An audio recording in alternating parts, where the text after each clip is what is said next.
नमस्कार दोस्तों, हर्षुल कहानियाँ चैनल पर आपका स्वागत है। आज फिर मैं आपके लिए एक नई कहानी लेकर आई हूँ जो आपको बहुत अच्छी लगने वाली है और आपके लिए मैं ऐसे ही नई नई कहानियाँ लेके आती रहूँगी। तो उसके लिए आप चैनल को सब्सक्राइब करें। एक कहानी है माँ पर। तो ये कहानी एक ऐसी माँ की जो अपने बच्चों की खुशी के लिए अपनी खुशी दांव पे लगा देती है।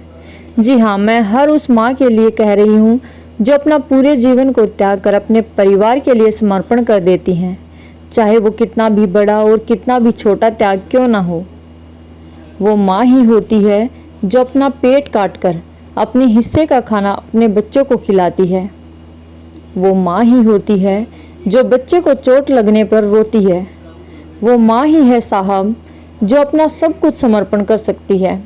वो माँ ही है जो लक्ष्मी से दुर्गा भी बन सकती है। मैंने उस माँ को रोते हुए देखा तो मुझसे रहा नहीं गया। मैंने माँ से पूछा, माँ तू क्यों रो रही है? उसने मुझे देखकर अपने आंसू पोंछ लिए और अपना मुंह छिपाने लगी।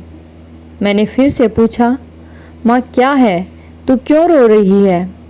उसने बहुत ही धीमी आवाज़ में बोला, कुछ नहीं बेटा, मैं बस कल की चिंता कर रही हूँ कि कल तुझे कैसे खाना खिलाऊंगी, अपने बच्चों का पेट कैसे भरूंगी।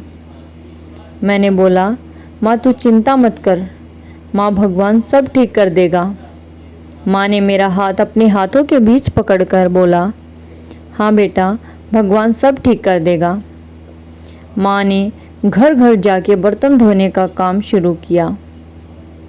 वो जहाँ भी जाती मुझे अपने साथ रखती। मैं ये सब देखकर मुझसे रहा नहीं गया और मैंने भी धीरे धीरे माँ के काम में हाथ बटाना शुरू कर दिया। मैंने अच्छे पैसे कमा लिए थे तो मैंने माँ से बोला, माँ तू अब बर्तन धोने का काम छोड़ दे, अब मैं कर लूँगी। उसने मुस्कुराया और बोला, क्यों बेटी, क्या तू इतनी बड़ी हो गई है?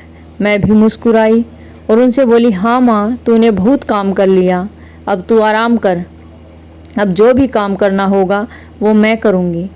माँ ने मना कर दिया था पर मैंने अपनी ज़िद से उनसे ये बात मनवा ली।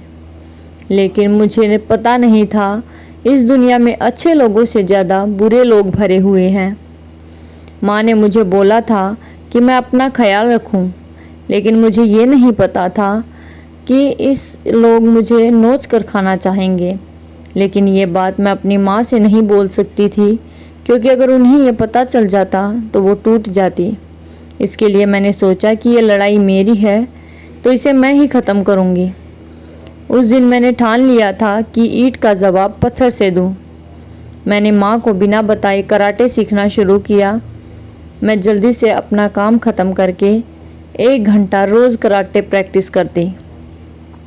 मुझे 3 महीने लगे कराटे सीखने में। जब मैं अपना बचाव करना सीख गई, जब मैंने माँ को बताया, माँ मुझे कराटे भी आते हैं, अब मुझे कोई भी परेशान नहीं कर सकता। शायद मेरे बोलने से पहले ही माँ को किसी ने बता दिया था। मुझे लगा था उस दिन माँ मुझे मारेगी और डांटेगी, लेकिन उस दिन वो खुश लग रही थी, क्योंकि अगर उन्हें यह पता चल जाता तो वो टूट जाती। इसके लिए मैंने सोचा कि ये लड़ाई मेरी है तो इसे मैं ही ख़त्म करूँगी। तो दोस्तों, माँ को इतना खुश मैंने पहले कभी नहीं देखा था।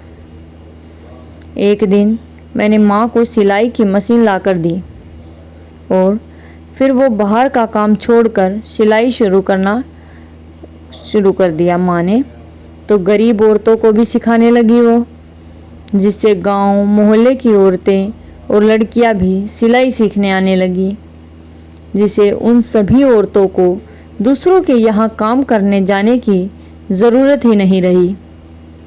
वो कपड़े सिलकर अपना घर चलाती और अपने परिवार का पेट भरती।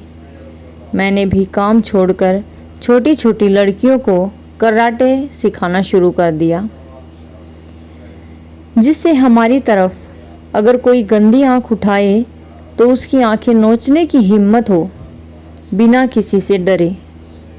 इतने साल की मेहनत से हमें एक बात तो समझ आई, हिम्मत हमारे अंदर ही होती है, बस हम उन्हें पहचान नहीं पाते।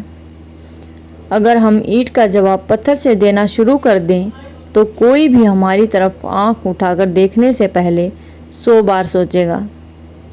तुझे खुद की डर ने घेरा है, रख हिम्मत तू शेर है।